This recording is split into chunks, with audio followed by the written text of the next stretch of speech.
เป็นได้อันน้องสาวโทรมาแล้วบ่โทรเลยเมื่อเช้านี้อืฮอดแต่จักโมงฮอดคิวรถนั่นแต่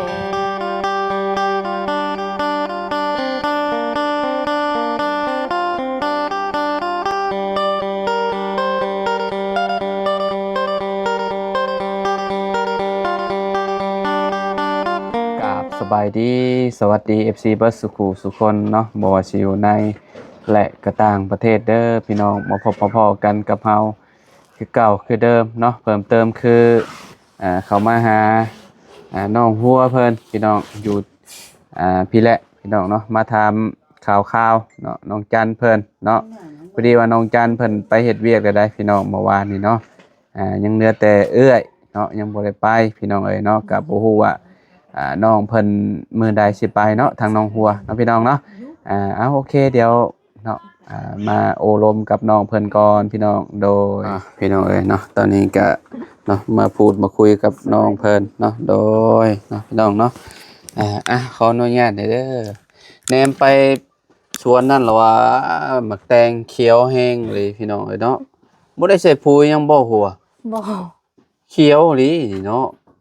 ชวนนี่เป็นอันนั้นบักใหญ่แล้วว่าหมักแตงครับปิดกินดุได้เนาะยังบ่ทันได้กินฮะยังบ่ทันได้กินจักเทื่อหาก็กินปิดเอากินตั้งแต่แม่นช่วงหนาวๆกับบาบุญกับข่อยพุตติบ่ได้ปิดบ่แม่นมันยังบ่ทันใหญ่แนมคือบ่เห็นมีหมากจ้ะแม่นเจ้าหลากกินกลางคืนบ่อะวะบ่มันบ่ได้เป็นมากแต่ว่ามักแตงสีขาวหันไข่นั่นมันแตงเขียวมันบ่ค่อยได้บกปานอันนั้นคือยังบ่ได้ซักข้างมันบ่ตัวนั้นน่ะยังโอ้มันคือว่ามันขึ้นสูงล่ะมือมันหาจับแล้วบ่จักเขาอะเป็นได้อันน้องสาวโทรมาแล้วบ่โทรเลยเมื่อเช้านี้ฮอดแต่จักโมงฮอดคิวรถนั่นแต่5 โมงแล้วเขามา5โมงเช้าเพิ่นออกจากบ้านจักโมงนะเมื่อวาน4 โมง4 โมงฮอดพุ่น5 โมงเช้าเนาะเราไปจักคนผู้เดียวเหรอเราไปผู้เดียวเลยเมื่อวานนี้แม่ค่ารถเท่าไหร่3,300,000 3,300ฮอดเวียงจันทน์กึกแม่หมอจันเพิ่นซอยค่ารถอืมโดยพี่น้องเอ้ยเนาะแรกๆเบิ่งในคลิปคิดว่าน้องหัวไปนำแรกๆแบบว่าน้องจันหอบเสื้อผ้าอ๋อน้องจันไปคนเดียวเนาะเหงาแล้วบัดนี้เนาะแม่นน้องจันไปเลยพี่น้องเอ้ยตอนนี้อยู่กัน3คนแม่นบ่แม่เพราะว่านี่ก็ให้แม่ก็บ่ได้กินฮอดข้าวกินฮอดฮะแม่น่ะกินฮอดลูกแม่ก็แนวมันแล้วเนาะบ่ว่าไผแล้วแต่เห็นงานอยู่ไกลแฮงคักแล้วเนาะ แบบว่าต่างถิ่นต่างแดนพี่น้องเอ้ยเนาะย้อนความจนบ่ว่าไผแหละพี่น้องเอ้ยเนาะก็จำเป็นต้องพัดพรากจากบ้านเกิดเมืองนอนบ่มีไผดอกบ่อยากไปบ่มีไผดอกอยากออกจากบ้านพี่น้องเอ้ยเนาะแม่นบ่น้องหัวแม่คือตะกี้แต่ก่อนชุมข่อยก็แบบนี้แหละเฮ็ดงานอันนี้อยู่ไทยเลยนี่นะคือไปนี่แรกๆนี่โอ้ยอยากให้เด้ ให้เด้ข่อยน่ะหัวเอ้ยไปเฮ็ดเวียกอยู่กรุงเทพน่ะไปครั้งแรกเมื่อวานนี้ไปส่งน้องก็พากันให้คิดฮอดเคยอยู่นำกันแม่นแต่วันนั้นน่ะไปเฮ็ดเวียกคิดฮอดก็เหงาน้องไปเฮ็ดเวียกกับอันไผนะกับคนบ้านเฮาบ่แล้วแนวใดบ่อยู่ผู้เดียวเลยหางานแบบนี้น้องไปหาให้น้องหาเองหาใน Facebook นี่นะแม่นโอ้บ่ย้านกับเจ้าหลอกบ่บ่แบบว่าเชื่อถือได้อยู่บ่ เสิร์ชได้โทรถามเขาถามเมืองงานหยังเฮ็ดเวียกบ้านนี่แหละเวียกบ้านแล้วก็เพกเครื่องเขาเจ้าไลฟ์สดในเพกเครื่องขายเครื่องก็คือแบบเพจดังบ่ก็บ่ฮู้คือกันได้ยินแล้วว่าเราถามว่าเขาเจ้าว่าเพกเครื่องแพ็คเครื่องแม่นเพกเครื่องให้เขาเจ้าอ๋อเป็นทั้งแม่บ้านเป็นทั้งคนแพ็คเครื่องพร้อมบ่แม่เงินเดือนแพงบ่เนาะ3 ล้าน3ล้านแม่3ล้านนี่ก็ ประมาณ5,000 บาทพี่น้องเนาะจะเป็นเงินไทยก็ดีกว่าอยู่ซื่อๆแหละพี่น้องเนาะแต่อยู่แถวเซโปนนี่ก็2 ล้านเนาะอันนี้ไปไกลเลยได้พี่น้องเวียงจันทน์พุ่นเนาะอยู่แต่สิปูน2 ล้านแต่ว่ากินอยู่เองอันนี้กินอยู่ อันนี้นี่กินอยู่น้ำเพิ่นบ่ แม่ อ๋อก็ดีคือกันซะเนาะก็ยังสิมีเงินเก็บอยู่ซะคะแนนว่ากินอยู่น้ำเพิ่นเนาะ แม่ไวๆก็เพิ่นมีให้ดิ บ่ได้เติมเน็ตเองเนาะ บ่ โอ้ก็ใครแหน่ซะได้ได้เงินเก็บอยู่ดอกซะเนาะน้องจันมันก็สิประหยัดอยู่ดอกพี่น้องเอ้ยเนาะเออจะไปแต่เก่าก็ได้อยู่บ่เงิน อืมแต่ละเดือนก็โอนไปให้แม่แม่บ่มีข้าวกินตอนนั้นไป ยังได้เนาะว่าน้องฮักพี่น้องมาคิดว่าเมื่อวานนี่คิดว่าเจ้าแล้วก็น้องฮักแล้วก็น้องจันเมื่อวานนี่ไปเนาะแต่เจ้าตอนได้ซะเจ้า ยังปลูกมา ปลูกมันแล้วพ่อบ่ โดน อืมโอ้ทางน้องเพิ่นก็เนาะสบายดีเด้อ สวัสดี โดย เอาคิดว่าไปเวียงน้ำหมู่แหละบ่ได้ไปบ่ ยังสอบเวียกอยู่ ยังบ่ได้เวียง โลยังสอบอยู่ หมู่ไปปะน่ะเนาะ แม่ลงหมดแล้ว โอ้ยอดเอาเนาะได้เวียกได้หยังก็ไปเฮ็ดเวียกอยู่พุ่นก็บ่ได้เจอกันก็เอาอีกแล้วเนาะ เว บาง ลา คนแล้วอัน เวลายามบุญไปดินก็ได้พอกันอยู่ อืม เรื่องพูดกับล่วงแล้วเจอกันเสร็จ โอ้ แล้วก็กัน เพื่อจะฮอดยามบุญ ก็ยังใครอยู่อันมี Facebook ของมื้อนี้นะรุ่นข่อยบ่ได้มีเด้ Facebook นะ เดี๋ยวนี้ยังคิดฮอดก็โทรหากับ โทรศัพท์ก็ถ้าบ่มีเงินหลายนี่บ่ได้เด้มันแพงเด้ตะกี้แต่ของมื้อนี้ราคา 4-5,000 นี่ก็ถือว่ารู้เติบแหละโทรศัพท์พี่น้องเอ้ยเนาะโทรหากันเอาเนาะกินฮอดกันก็ได้เนาะ โน เราบ่ได้ให้บ่ ให้ น้องจัน ให้คือการเมื่อวานนี่พากัน ำตย่อ ให้ เลยติ ไปส่งฮอดคิวรถพากันให้ แบบว่าค่อยได้เนาะ อืม ถ้าไปเฮ็ดอยู่ฝั่งไทยแฮงบ่ได้เว้ากันเนาะ อีหลีแหละเพราะว่าแบบสมมุติว่าข้ามไปนี่มันสิคนละเรื่องแล้วเด้กับบ้านเฮานะ แม่ แบบมันสิแตกต่างเลย เจ้าลองข้ามไปรถมุกดาหารนี่เห็นบ่น้องหัวเอาเจ้ามีอันปื้มสมโนใหม่น่ะแม่นบ่ ยังบ่ทันได้มี บัดจะมีแล้วเจ้าก็เฮ็ดใบขาวข้ามไปเลยข้ามไปลองเบิ่งสักครั้งหนึงในชีวิต อยากไปอยู่บ่ บ่อยากไปแต่ว่ามีคนพาไปจักสิไปนำไป ย่านบ่ อย่า เฮาบ่เคยเนาะ แม่ ไปเวียงจันทน์นี่ก็ถือว่าเก่งแล้วติ แม่นมันไปเวียงจันทน์ก็บ่ค่อยได้ย่านปานใด เอาคนที่ว่าเจ้าเว้าไผซะที่ว่าเราไปเฮ็ดงานอยู่ไทยเราเว้านะอยู่หมู่บ้านเจ้าเด้ เอื้อยค่อยเนาะ อืม เรายังบ่ทันได้ไป ยังบ่ แม่ โอ้เจ้าคือบ่ลองให้เราหางานหาเวียกให้สมมุติว่าเราไป อ๋อก็มีเวียกแล้วอะแต่ยังบ่มีบัตรเด้บ่มีบัตรสปอร์ต เจ้า แม่ มันต้องมีเงินอีกเฮ็ดพาสปอร์ตเนาะ แม่ ค่าเดินทางค่าอิหยังหลายๆอย่างแหละพี่น้องเอ้ยเนาะมันไปอยู่ไทยก็ค่าห้องอีกค่าอยู่ค่ากินอีกโอ้หลายๆอยู่พี่น้องเอ้ยเนาะต้องระดับประมาณหมื่นพุ่นแหละเนาะค่าใช้จ่ายในการเดินทางนี่บ่ได้บวกค่าเฮ็ดพาสปอร์ตได้เด้สมมุติว่าไปเฮาได้งานดีก็นายจ้างมันก็สิให้เฮาเฮ็ดอันบัตร MOU อีกเนาะไปเฮ็ดอยู่พุ่น แต่มันก็คุ้มได้อ้ายว่าเพราะว่าเงินเดือนเนาะหมื่นปลายเด้หมื่นปลายก็ได้เกือบ7 ล้านถ้าเป็นเงินกีบเฮาก็ได้เนาะสมมุติว่า14,000 15,000นี่ก็โยเกือบ10 ล้านพุ่นแหละ อยู่2 เดือนจำเดือนก็ได้กว่าเฮาอยู่ลาวเนาะ แม่นจะอยู่ปีหนึงเจ้าก็เห็นผลแล้วแหละเจ้าอยากได้เจ้าอยากซื้อทองใส่ก็ซื้อได้คะแนนเจ้าประหยัด อันนี้ก็อยู่นำคนคือกันได้ไปเฮ็ดเวียกก็ได้บางคนน่ะไป4-5 ปีก็บ่มีเงินเก็บก็มีเนาะลิ้นลายเด้ นี่ เห็นไฟแสงสีเด้ อันนี้เด้มันแตกต่างกันลีได้กับอยู่บ้านเฮาหัวเอ้ย คือตะกี้ข่อยไปน่ะข่อยอยู่บ่เคยอยู่ฮอดปีจักเทื่อแต่ข่อยไปดอกข่อยไปไทยน่ะอยู่ได้สูงสุดก็ประมาณ 4-5 เดือนอืมยามบุญก็มาได้ซะ มาแล้วติดบัดมันสิมีเนาะงานแบบว่าเอาบ้านข่อยวันที่10ซะบัดหมู่บ้านอื่นก็ที่10กว่า20กว่าแบบนี้ก็อยู่ต่อไปเรื่อยๆนะไปมาบ่มีเงินใช้แล้ว เอาเป็นวัยรุ่นเนาะบ่ได้คิดอิหยังหลายเด้เนาะ นี่ ตอนนั้นพี่น้อยเนาะปลูกข้างบ่ได้สปลูกมันเนาะ มันปลูกแล้วยังบ่มีลำเมื่อวานนี่ไปตัดลำมันต้นนาบ่าวว่าสิปลูกมื้อนี้แต่แม่ยังคิดฮอดน้องบ่ได้ไป อืม มื้ออื่นก็ยังสิอยู่ซอยเวียกน้องบุตรเพิ่นเขาสิเอาเครื่องเสาเฮือน ยกเสาเนาะยกเสาบ้านน้ำบุตร ก็ เงินพี่น้ ไป อย ซอยเพิ่นเฮ็ดอยู่เฮ็ด โดยนั่นแหละก็มีหยังก็ซอยกันเนาะ เออ เมื่อวานนี้ว่าสิซอยอยู่แต่ว่า เพิ่นลงมือปลูก บ่มี เดี๋ยวสิ ลำมันต้นก็เลยไปตัดลำ เดี๋ยวสิ ก่อน พา FC ไปเบิ่งมองนี่แล้วว่า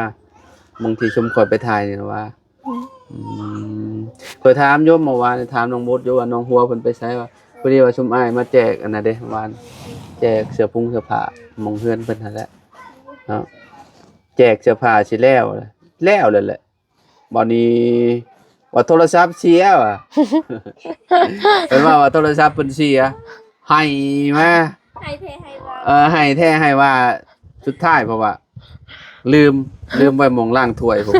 โอ้ยว่าเอาจันว่าเจ้าบ่ได้ถือมาว่าเจ้าบ่ได้ถือโทรศัพท์เจ้ามานะว่าไปเบิ่งดูบนเจ้าล่างถ้วยนะว่าไปเบิ่งบ่เห็นโทรศัพท์โอ้ น้องบุตรเอ้ยเดี๋ยวหน่อยเพิ่นลืมเนาะบางคนก็คือว่าแหละบ่ได้ว่าแต่น้องบุตรแหละพี่น้องเนาะ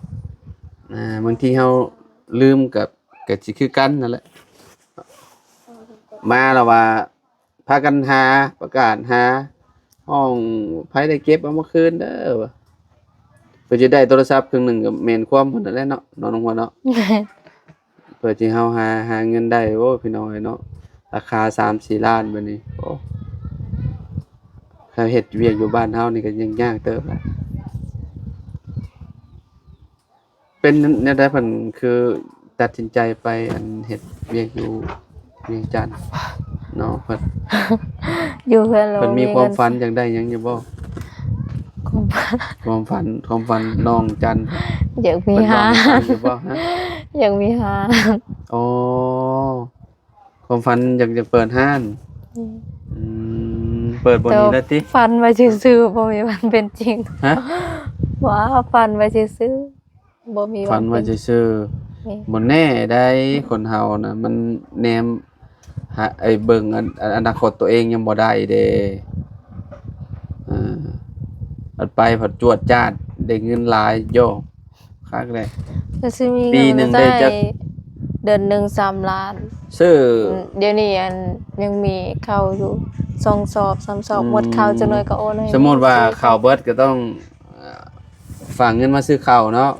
มันก็อย่างง่ายตัวนี้แหละพี่น้องเอ้ยเนาะคันว่าบ่ได้เฮ็ดหยังน่ะขากอยู่หั่นน่ะเนาะแต่ซื้อเซาเม่นก็ได้นี่เอาสมมุติว่าเฮาอยู่ 4-5 เดือนเนาะพวกเนาะ แม่นสิไปหาพ่อแน่ เป็นลืมถามแล้วเป็นจังได๋ปลดโซ่เพิ่น ไปปลดแล้ว มื้อใดมื้อวันจันทร์บ่ไป แม่น อืมคือสิสบายแล้วบัดนี้เนาะสบายเติบแล้วเนาะเราเนาะได้ปลดโซ่ได้เด้พี่น้องเอ้ย500,000บ่ครับปลดโซ่ แม่น อืมเพราะว่าอยู่แก่งคันนี่พี่น้องใช้เวลาไปประมาณจักนาทีไปจากบ้านจะไปบ่ บ่คือกันบ่ได้เบิ่งประมาณ บ่ออกจากโมงออกจากบ้าน ไปอันเป็นโมง8:00นพุ่นจักโมง 11 โมงปลาย 11:00 นโอ้หลายชั่วโมงเติบอยู่เนาะเป็นจังได๋หนทาง มีแต่ขี้ฝุ่น รถใหญ่ผ่านมาคนกลุ่มแล้วเนาะซ้ำไปบ้านน้องหังแล้วพี่น้องไอ้เนาะแบบนั้นเลย บ่ทาก็ได้ก็แพงไว้ทัน คะแนน ขี้ฝุ่นเราทาให้ คะ เล แนน ย เฮาบ่มีแนวคุมนี่แฮงผมนี่บ่ได้เนาะเสื้อผ้านี่บ่ได้เนาะบ่ คนกุ้มเพราะว่ารถใหญ่เส้นนั้นหลายเนาะพ่อเนาะ แม่น หลายเลยพี่น้องเอ้ยเนาะแบบว่ารถอันน่ะออกมาจากไสอันน่ะอืม บ่คำ ออกจากบ่อค่ำแม่นบ่ แม่น เนาะออกมาจากเมืองอิหยังบ่ เมืองวิลาบุรี เมืองวิลาเนาะ อืม พี่น้องเอ้ยเนาะปอตแบบข่อยเคยไปแล้วเทื่อหนึงเคยไปเมืองวิลานี่ไปปอขี้พุ่นบ่ให้ว้าวบ่นุ่มบุ้มพี่น้องเอ้ยเนาะดีแต่ขี่รถใหญ่อะนะถ้าไปขี่รถน้อยรถจักรนี่บ้าเสื้อผ้านี่บ่ให้ว้าวแล้ว ใช่กินข้าวละ กินมาแล้วกินเพิ่มมากิน กินข้าวก่อน มันน มี อน แล้วกิน ฮะ เป็นโรคพักเอา บ่เป็นหยังขอบใจหลายๆเนาะพักเบิดเลย ยังอยู่ปากกาเอา ยังอยู่บ่บ่เป็นหยังแม่นมเนาะมื้อหน้าก่อนเดี๋ยวสิแวะมากินข้าวนำ โดนแต่เดียว เฮาน่ะสิอยากซื้อหนูมาปิ้งกินเฮาน่ะ เจอเจอเจอ มาปิ้งมาป่นน่ะนะ เนาะพี่น้องเอ้ย ป่นกินกับผักบ้าคักอยู่ได้หัวเอ้ยมื้อหน้าก่อนเนาะ โดย มื้อหน้าสิซื้อหนูมาป่นยามเที่ยงๆนี่จังแซ่บพี่น้องเอ้ยอืมเพราะว่ายามนี้น่ะหนูมันสิหลายอยู่สิอ่อนแต่นี่แหละเราปลูกนี่แบบคักเลยเนาะเขียวคักเลยพี่น้องเอ้ยอ่าสบายเลยน้ำก็ใช้โอเคคือเก่าเนาะ โดย อ๋อพี่น้องเจ้ากินน้ำเลยใช้ของมันนี่พวก กินน้ำนี่แหละ น้ำนี่บ่ โดย อืมบ่ได้ต้มว่า บ่ แซ่บบ่ ก็ใช่ใครน้ำนี้ดีกว่าอันน้ำเซ ตอนนั้นตอนรู้จักกับจุมเจ้าใหม่ๆเนาะตอนนั้นเนาะผลยามผลเนาะ แม่ พากันลงไปตักน้ำเซพี่น้องยามนี่ใครแนะน้ำเซเนาะ แม่ แต่ว่ามันสิใสนี่พี่น้องเอ้ยใส ตัวตัวเปิดนะบนตัวได้กันตัวละตะลีบ่ให้บ่อ้วนมันเปิดหมดงานกระพวก แปลว่าหยัง ว่าสาวบุตรไปสอนเมื่อวานนี้ได้สอนกุ้ง สอนกุ้งแนะน้ำเซบ่ อืม โอ้ แต่ว่าน้ำเย็นกาลง บ่มื้อนี้น่ะอากาศดีอยู่พี่น้องบ่หนาวเด้เนาะแบบว่า เราว่าได้กุ้ง ไปสอนแบบได้น้ำไหลคักปานหยัง เออ เขาเคยสอนเขาได้ก็ไป เอาสวิงนี่บ่ มี โอ้ ละหลังกั อ้ายว่าใส่มองจังว่าได้จ้ะเนาะปลาน้ำเซเนาะบ่มีบ่ มี เห็นกับเจ้า ไปสอนนี่นะคัก ติดกูอะไรอย่างนี้ เอาสวิงไปสอ มัน นได้จะไปสอน ยามนี้น้ำมันเย็น หึ น้ำลงน้ำเสมันเย็นโพด แม่นอากาศร้อนๆมันลมมันก็น่าลงอยู่ซั่นแม่น ยามเดือน4เดือน5พุ่นไข้ลงคัก เดือน4เดือน5ก็บ่พอกันแหละแล้วก็ไปเฮ็ดเวียกเลย ว้า เนาะ ไปเฮ็ดเวียกให้ซอยแม่หั่น เออแม่นแหละแม่นความเจ้าแหละแม่อันนี้ไปเบิดแหละแม่นมเราก็อยู่ผู้เดียวเราก็เหงาแหละ ไปลงน้ำเสสิพาไปเบิ่งไปสอนนี่ มื้อใดจะสิไป จังหน่อยสิไป ไปตอนนี้เลยบ่ โอ้บรินาสั่นกับเขา เอาก็แต่โดนแหละเนาะบ่ได้ลงน้ำเซเนาะพ่อเนาะ แม่นโดนนะ แต่ว่าก็เจ้ามาดูดทรายก็เจ้าคนออกแล้วบ่ อ้าวเขายังบ่ทันได้ดู เอ้าแม่นบ่ เราดูเจอเฮาน่ะดูอยู่ ยัง เขา บ่ ยังเฮ็ดอันนั้นกระตุกมีหยังเขาเฮ็ด ฮอดเดือน6ก็เจ้าก็เลิกเนาะ คันเมื่อกี้มันโดนจวนเดินมา เอาเดือน6ฝนตกแล้วมันหนทางมันก็ไปบ่ได้แล้ว งามนี่ก็เอาซอย เพราะว่าก็เจ้าก็เริ่มแต่เดือนนี้ไปแหละ ฮอดเดือน4เดือน5ป่ะ เดือน4เดือน5เดือน เพื่อน 5 ค่อยมีแต่แค่พูดจนว่า เดี๋ยวหน่อยนี่ก็ควรกุ้มๆแล้วนี่เนาะ อืม รถผ่านไปผ่านมาพี่น้องเอ้ยเนาะก็เจ้าคนชายเด้เฮือนน้องหัวนี่โอ้ญี่ปุ่นคนกุ้มๆร้อนนี่ขนาดรถจักรผ่านยังควันขนาดเลยพี่น้องเอ้ยพดน้ำก็บ่ไหวแล้วเนาะ มันก็เจ้าเที่ยวไปเที่ยวมาเด้พี่น้องเอ้ย อืมเตือนบันไก่แคมทางซ้ำบัดนี้สมมุติว่ามีห้านค้าก็ตั้งนี่ก็เต็มเบิดเลยแล้วนี่เนาะบัวอ้าวขายเฟอก็ได้แล้วก็เฮียนเฮ็ดแหละขายพวกย่างพวกหยังก็ได้พวกย่างจามบงจามเบน อืม เมนุ่มเด้เราเฮ็ดกับข้าวแซ่บ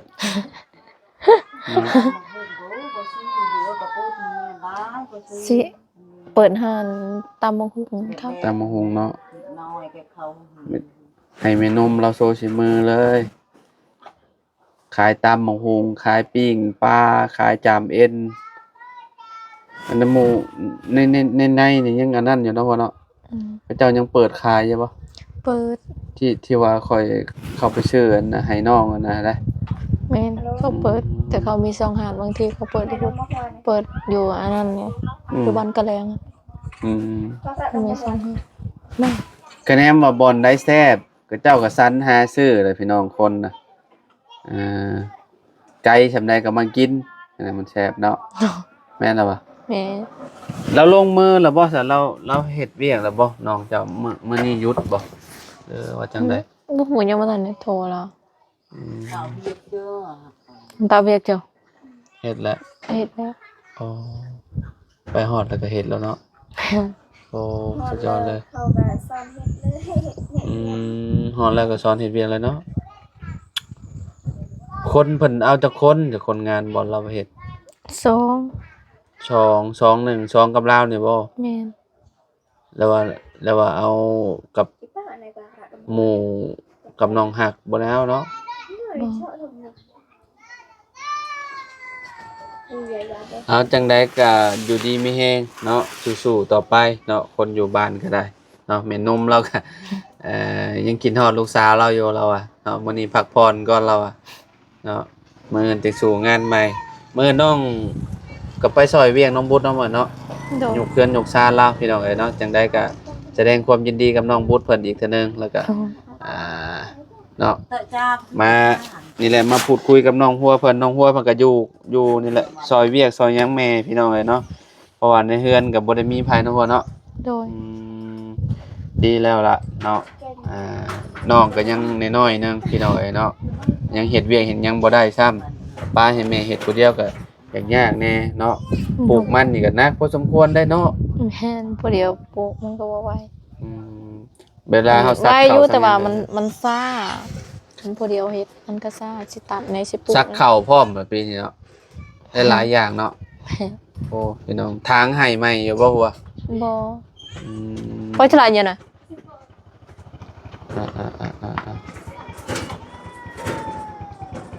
โอเคสะอ้ายไปก่อนเด้อเดี๋ยวจังว่ากันเด้อมาเอิ้นพ่อกันใหม่พี่น้อง โดย อยู่ที่บ้านน้องบุตรพุ่นแหละพี่น้องเอ้ยเนาะยาม 7-8 โมงเนาะประมาณนั้นพี่น้องเอ้ยเนาะเอาเดินทางก่อนเท่าก็ได้ สวัสดี โดยสบายดีเด้อเนาะพี่น้องเนาะ